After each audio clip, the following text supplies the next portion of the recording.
to the Infowars Nightly News. It is Tuesday, November 12th, 2013. I'm Ann McAdoo, and here is what's coming up tonight. Tonight, it's not just the internet. Homeland Security is listening and following you in public places. A breaking Infowars exclusive investigation. And caught on tape, Obamacare navigators coached to lie and partisan groups illegally masquerading as non-profits. All that and more on tonight's Infowars Nightly News.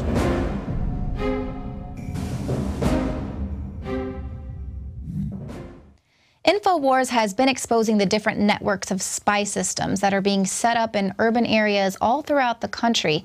They're going largely unnoticed and most likely ignored. We've got both the gunshot detectors as well as the IntelliStreet's light fixtures that can record conversations in real time. But now, Paul Joseph Watson has another SpyGrid exclusive. This one is taking place in Seattle.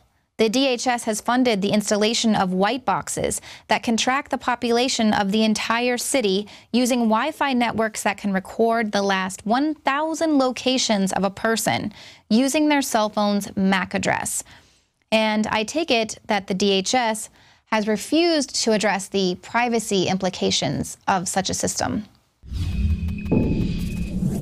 That's right, Leanne. While refusing to address privacy concerns, the Department of Homeland Security is funding a network of Wi-Fi hubs attached to utility poles in Seattle, which have the capability of tracking the last 1,000 locations of any person carrying a cell phone.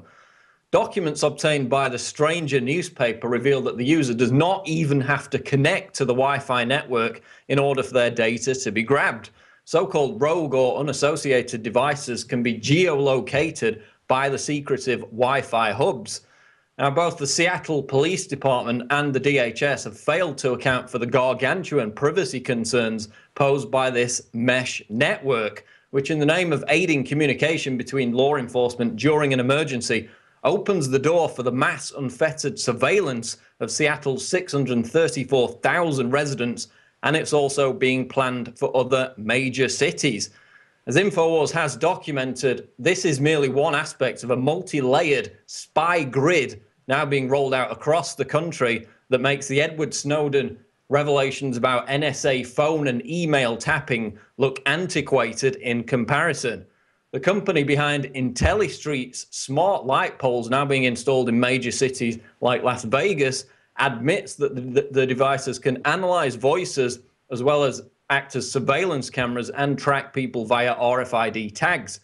ShotSpotter gunshot detectors, now installed in over 70 major US cities, can also record conversations using microphones, the New York Times reported back in 2012. This represents a massive threat to whatever privacy we have left, and yet it's being rolled out with little or no public debate. Now back to Leanne in the studio with more news. Thank you, Paul. Well, if you think that the creepy factor stops there, no. The Eye of Sauron has much bigger plans for the spy grid that's going to be set up all over America. Joining me in the studio is Anthony Gucciardi, who broke these Snowden-level documents today at Infowars.com. They expose just how massive this Homeland Security spy grid is going to be. All right, well, Anthony, we just heard from Paul about the white boxes that are going up in Seattle, but the documents that you have leaked show that it's actually much deeper than that. Exactly. So what Paul's talking about is these spy boxes in Seattle, and they're collecting, or the mainstream media said they may be collecting, your IP address for your cell phone, your MAC address, your information, the last 1,000 locations you've been at through GPS locations. And that's what the media was saying that may be happening. That's what Paul was talking about. These documents that we've found now from Seattle, we've published them on a PDF, on StoryLeak.com, on Infowars.com, Prison Planet, and we've found now that not only are they admitting, yes, it tracks your IP address, it tracks your location, your past 1,000 locations, but it can track anything about you from your cell phone, including traffic data, and it's also live streaming at all times to police and fusion data centers in Seattle, and this is being implemented nationwide. Now, what's more than that is we've now found in the video of Paul's original report, the police said, yeah, this is potentially going to happen, but we need legal authorization to do so. It turns out that the report has been going on. In this report we found with the government documents, it's been going on since February of 2012, even a little bit earlier than that, and it's scheduled to end in 2020. So this has been going on for about a year, and it's still going to go on until 2020 unless we do something about it. But they're saying, oh, it might happen, it might not. You know, secretly it's been going on the whole time, tracking everything you do. Right, so basically is the NSA data center already set up in Utah in 2012, where they said, oh, we're going to do that maybe in 2013. Yeah, and also it says there's a massive sense of urgency and that they need to do it right away. $2.6 million of taxpayer money from the DHS to set this up. And you notice they always say, yeah, we're going to do it in the future, but then it already happens to acclimate you towards it. But the reason they're doing it so soon and saying we need to get this in right away now is because they know that we're so keen to this. Things like, you know, people like Snowden leaking the information about the NSA, they're losing the battle. And if they don't get this in right away and hardwire it in to the fusion centers, the police headquarters, they're not going to be able to do it. So they're actually afraid of us, and that's why they're spying on us. As an aside, the DHS in Seattle had cameras at the port positioned off to the shore to see and monitor terrorists. But then they were caught turning the cameras into private homes, watching private citizens. And they complained and made a big fuss about it in Seattle, so they were forced to turn the cameras back around.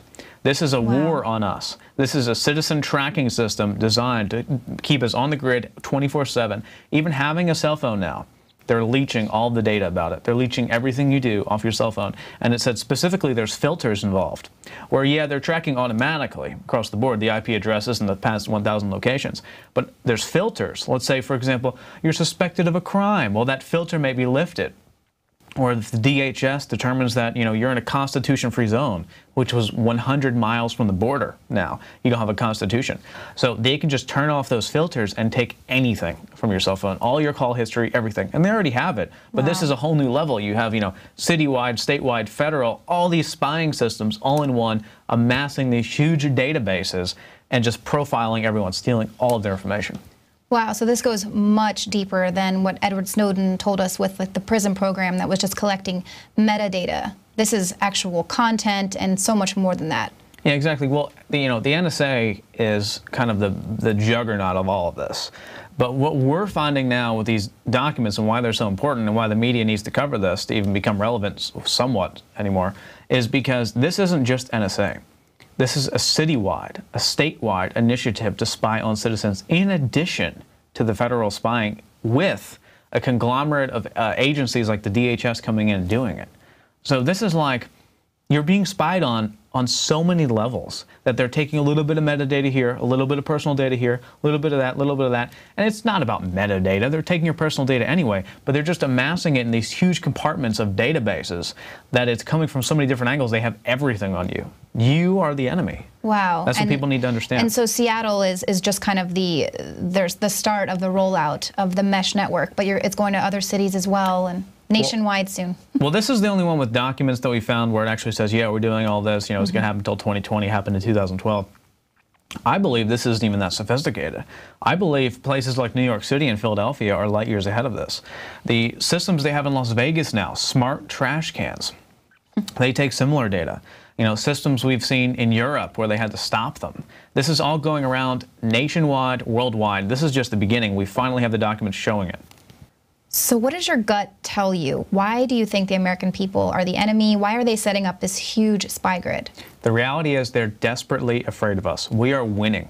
Ultimately, information-wise, we're winning just waking people up, but altogether, we're also winning legislatively in many ways. You know, Obamacare, major defeat, NDAA, major defeat, but at the same time, so many people are against those things. So many people are now taking legislative action through impeachment and other things like that. They can't bottle it up forever. I understand they're, you know, overlords just attacking us, attacking us, attacking us.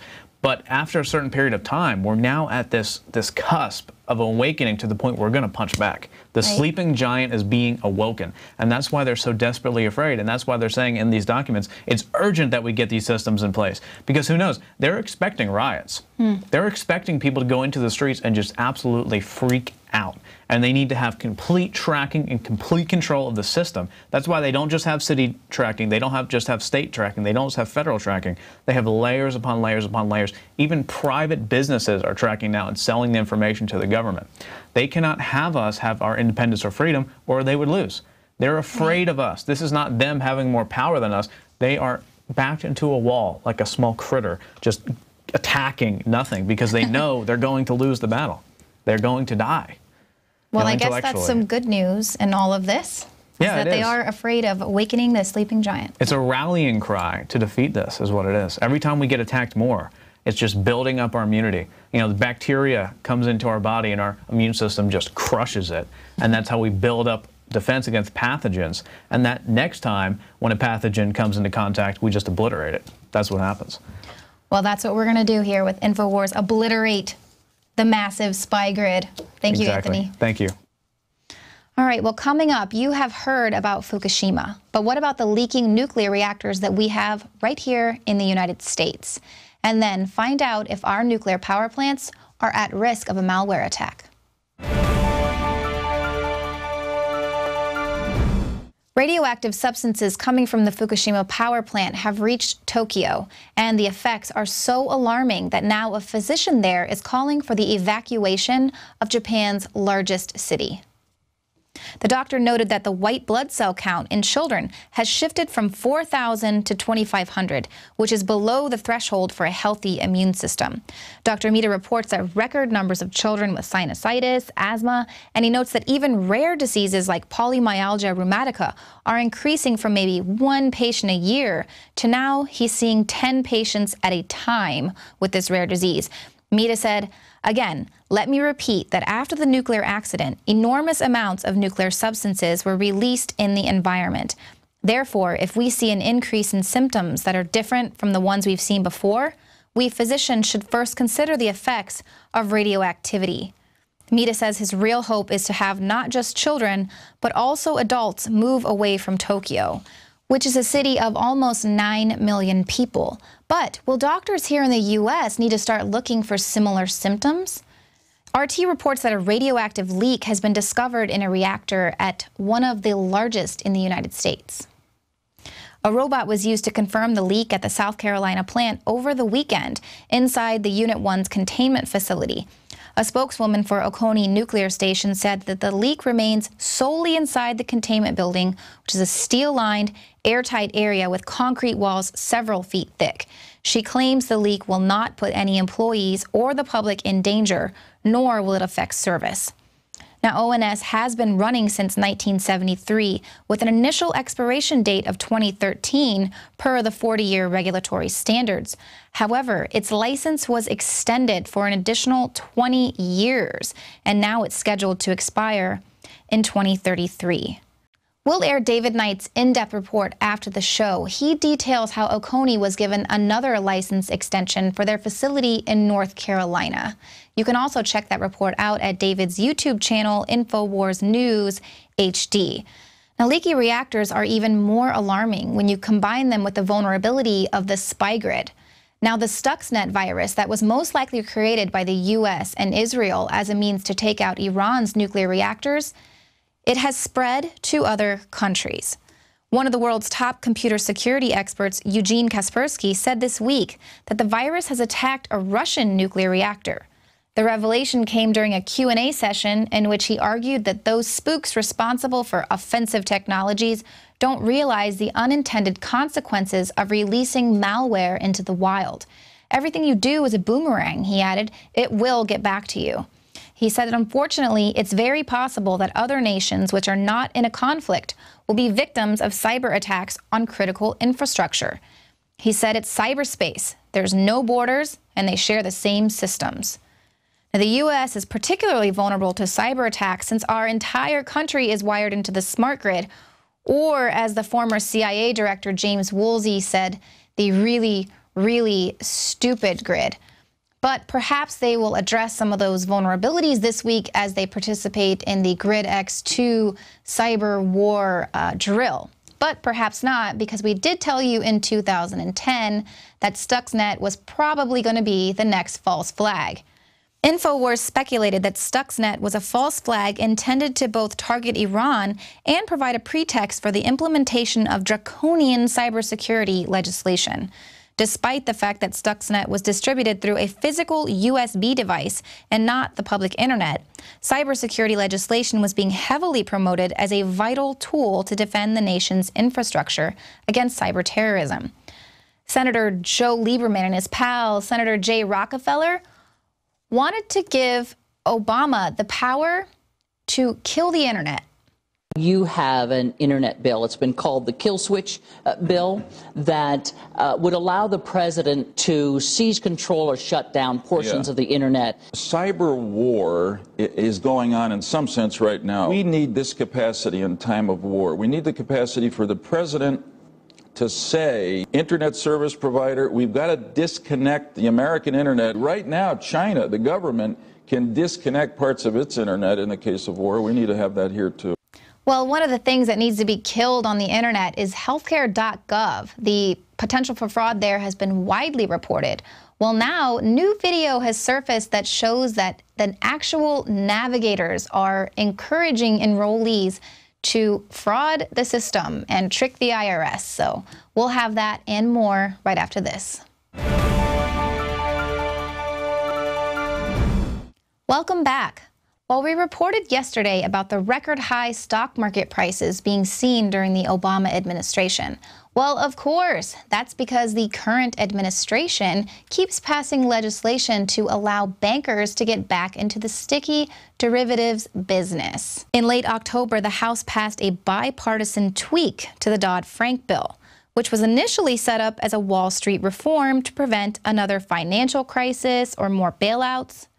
Well, now the Swaps Regulatory Improvement Act will allow predatory Wall Street financial institutions to once again engage in high-risk derivatives trading. Banks will no longer have to isolate their sketchy derivatives trading to reduce risk. The new bill rolls back the derivative regulations to let banks go back to the same set of rules that let them break the economy in the first place. Losses will once again be socialized and paid for by the American taxpayer through the FDIC. And guess who authored the majority of the bill? Citigroup. That's right, the banking institution that was largely responsible for the global financial crisis of 2008, authored 70 lines of the 85-line bill, proving once again that Congress is wholly owned by the bankers and the global elite.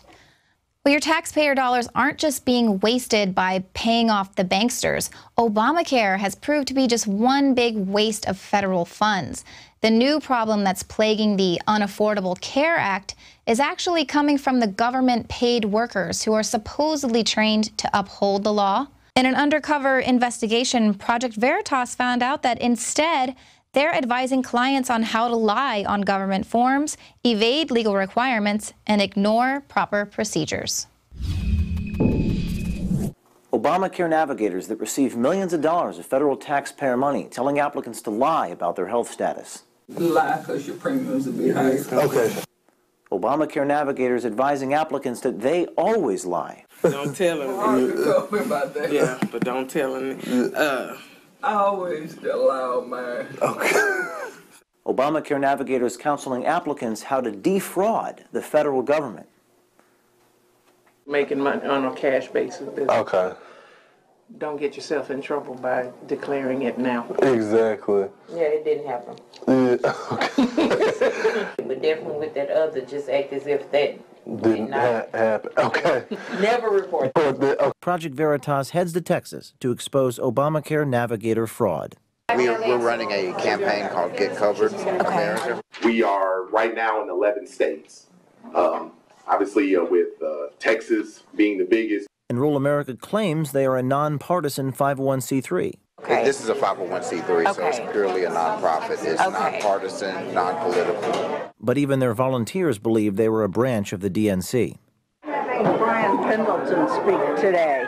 He is with Enroll America, which is the official group for the DNC. Enroll America appears to be sharing data and working directly with a political action committee called Battleground Texas. Both groups were active in guiding people towards signing people up on the new government-run healthcare exchanges. Remember, providing data, mailing lists, or other valuable resources from a 501c3 to a political action committee is prohibited unless certain conditions are met. Battleground Texas. And we're a Democratic organization. I am. Battleground Texas is a political action committee. If you've never heard of Battleground Texas, we are new to the state, and we were started by President Obama's National Field Director. And their purpose, in simple terms, is to turn Texas blue. The total value of grants doled out for Democratic operatives to knock on your door and encourage you to help turn Texas into a welfare state, $67 million taxpayer dollars. And you thought that we were broke. Nope, there's always enough money to run this country into the ground. And one of the ways that they're going to do it is with this new socialized health care. Navigate this. Just look at that.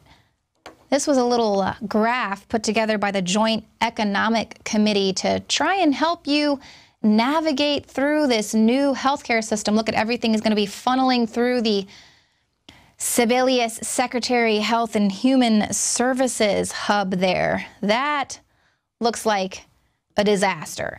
But those guys make Obamacare look like it's hard to navigate through and difficult. And who wants to sign up to get involved with that? Let's see what another nonpartisan group makes it look like to sign up for Obamacare. The bigger changes are coming for those who work for larger companies but aren't covered now. That's because the government is going to require companies with 50 or more employees to cover full-time workers or pay a penalty. So more workers may find themselves covered.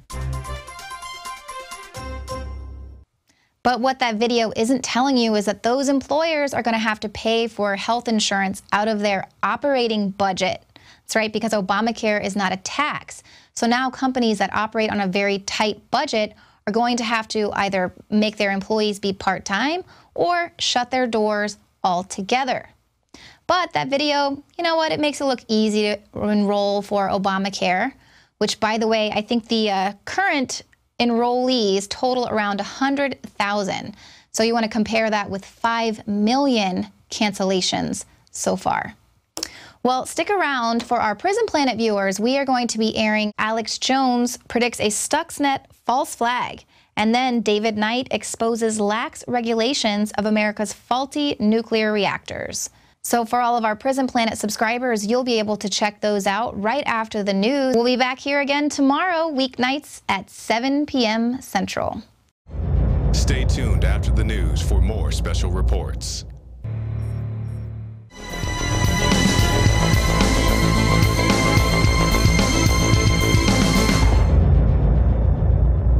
Evidence implicates U.S.-Israel in Stuxnet attack on Iranian nuke plants. And when I saw this over the weekend, I knew what was coming. They're going to use this, and they're now announcing they're going to use it to try to pass the Cybersecurity Act in the name of protecting critical infrastructure. Now, they've lied in the media and said that nuclear power plants and other key infrastructure are hooked up to the internet. That's not true.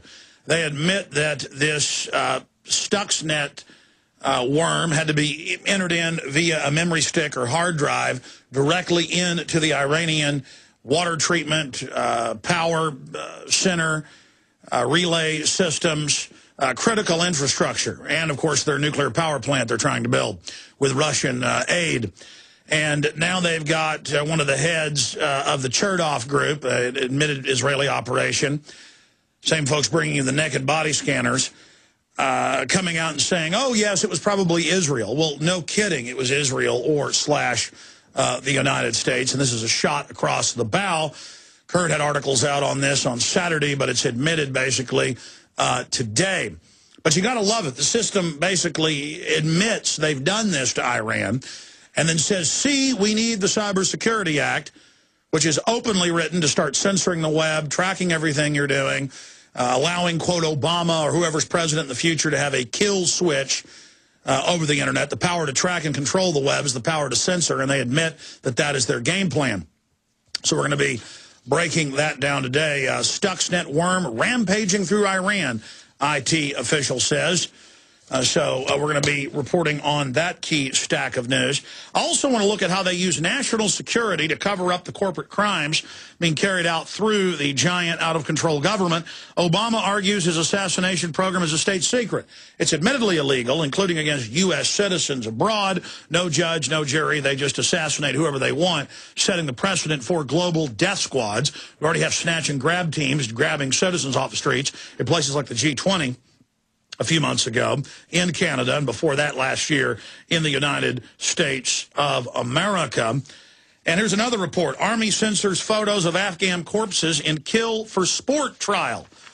And what is the nation reporting on from federal court depositions? That people working with Blackwater said that it was basically the same thing, shooting up people's houses for sport, cocaine parties, running around naked, injecting steroids. This is the insanity of the New World Order's mercenary berserkers. So we'll continue along that line. And they're making 10,000 TSA employees getting secret clearances. That way, they can be given baloney terror reports to believe their job is real in fighting a real threat on a manufactured threat. And they're never allowed to blow the whistle on corruption in the TSA. So turning the entire system into a group of Stasi spies, the 900 or more thousand private spies, of course, part of the Washington Post report of a few months ago, kind of unveiling just the tip of the iceberg of top secret USA. Your local preachers on the dole, in many cases, of FEMA. Your local police have been federalized. The CIA has local officers in the threat fusion centers. All of this isn't just the illegal federalization. The feds themselves are run by the offshore mega banks, and this is globalism. This is government of, for, and by the banksters. Okay, I'm about to go over much of the news. Like this report, FDA refuses to require labeling of genetically modified salmon. I'm going to talk about why that's such a big deal. Gold hits record of 1,300 an ounce, silver at 30-year high on weakness, not just of the dollar, but global currencies across the board. The G20 is publicly admitting that they are part of a coordinated global currency devaluation. We'll talk about what that means historically to everyone. Obama is arguing that their secret assassination teams that are also being used against U.S. citizens is a state secret. They're covering up a lot of massacres with that tool as well. Evidence implicates U.S. Israel in Stuxnet attack on Iranian nuke plants. We're going to be breaking that down here on the broadcast. Report that Paul Joseph Watson's got up on prisonplanet.com. What a perfect example of problem, reaction, solution. Yesterday and today, all over CNN, Fox, British television, they've got all these government-connected pundits and guests basically admitting that Israel launched this powerful, very sophisticated worm that you'd have to have amazing levels of understanding about the core secret operating systems of Windows, but more than just that, the very industrial systems that Iran is using, and this has to be plugged directly in. Someone has to sneak in to the facilities that aren't connected, power plants, energy relay systems, water treatment plants, traffic relay systems, the nuclear power plants. They're building at least 2 right now. And you've got to have specific knowledge of each one of those facilities and the tailor-made software that they're running off of to do this. And the AP is reporting it's sweeping through Iran with devastating effect. If you'll remember back in 1990 during Desert Storm, before Desert Storm had really begun, and it was Desert Shield in 1990, thousands of printers were shipped to Iraq with viruses loaded onto them that then were put onto the internal networks. And so this is very, very similar. But Israel's not denying that they launched this or that Israeli operatives all over the U.S. government launched this. And sure enough, it's all over the news today. Kurt Nimmo predicted this a few days ago when this was first announced, that Iran had been hit by this high-tech super worm. And, of course, spies had to be inside all of these facilities that aren't connected to other facilities to launch this system. Kurt predicted properly, accurately, that this would then be used. Oh, my gosh, this is why we need the cybersecurity bill that's passed the House, but not the Senate, to be passed hurriedly, because Al-Qaeda may have done this, and they may attack us, and everything may shut down.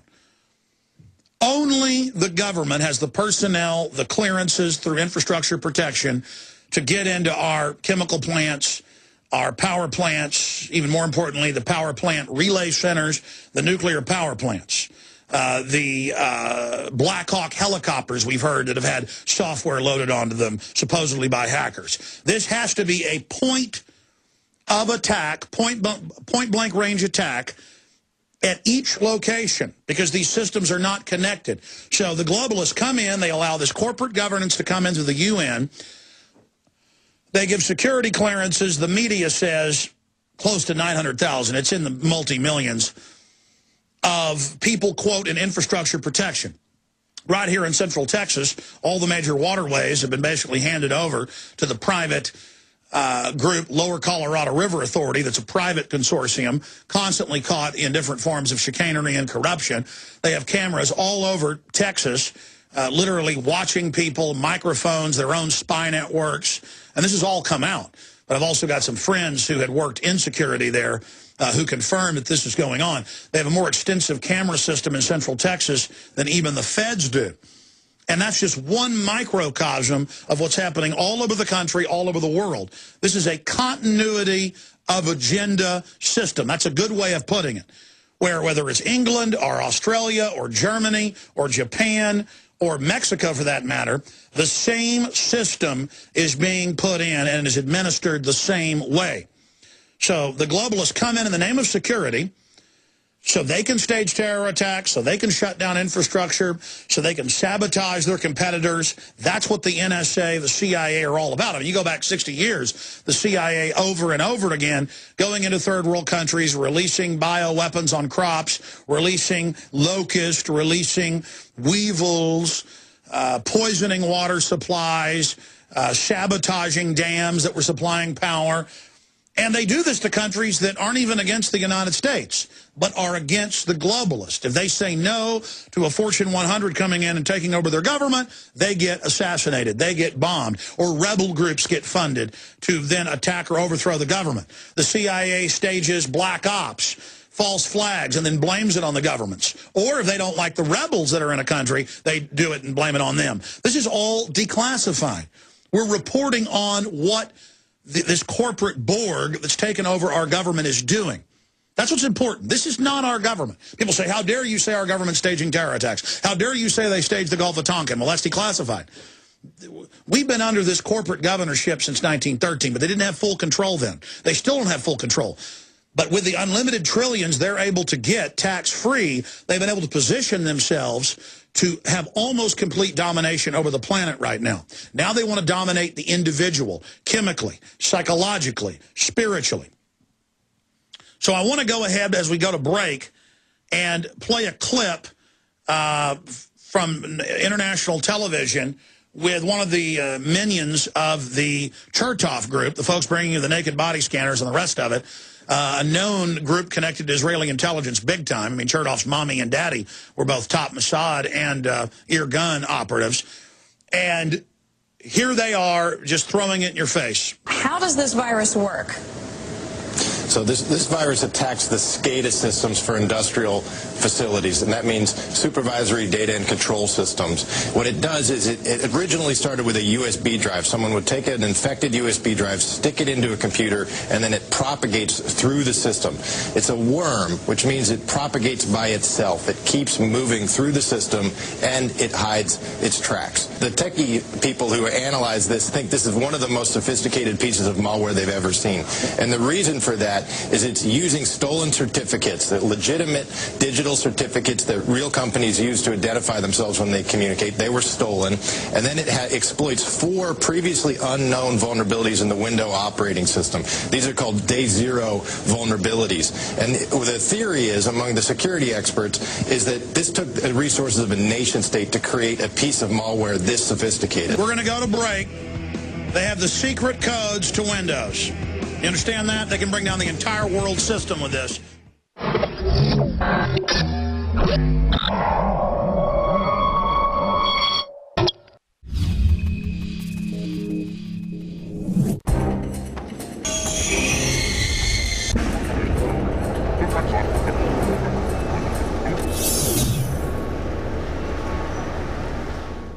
In part 1 of this report, we looked at the danger of catastrophic failures, not only from nuclear reactors, but from spent fuel pools.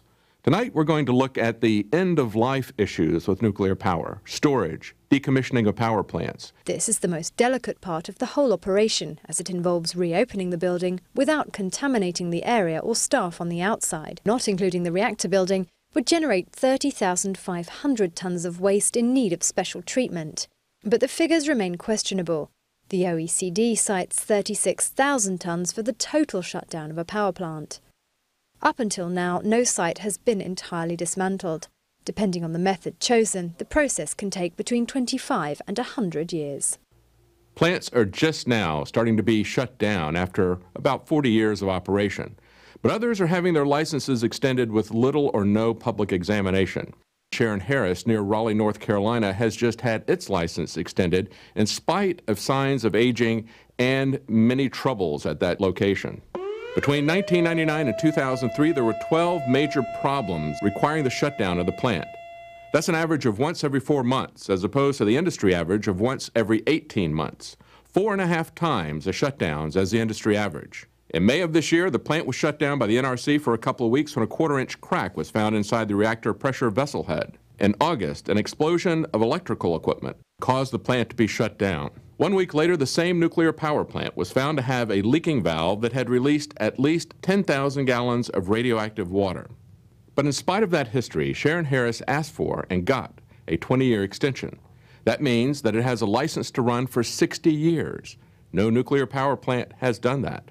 We're dealing with really old reactors, and they have to be decommissioned. If we were to follow the advice of the former chair of the NRC and shut down all the nuclear reactors, we would still have a legacy of dangerous materials from the decommissioned plants and spent fuel that threatens life on Earth. Catastrophic reactor failure during operation, radiation leaks during operation, catastrophic spent fuel fires, and pushing the storage of dangerous waste onto future generations for centuries or millennia. Yet, Obama wants to shut down all coal plants and go nuclear. In the next installment, we'll look at the global warming narrative and Obama's love affair with nuclear. For Infowars Nightly News, I'm David Knight.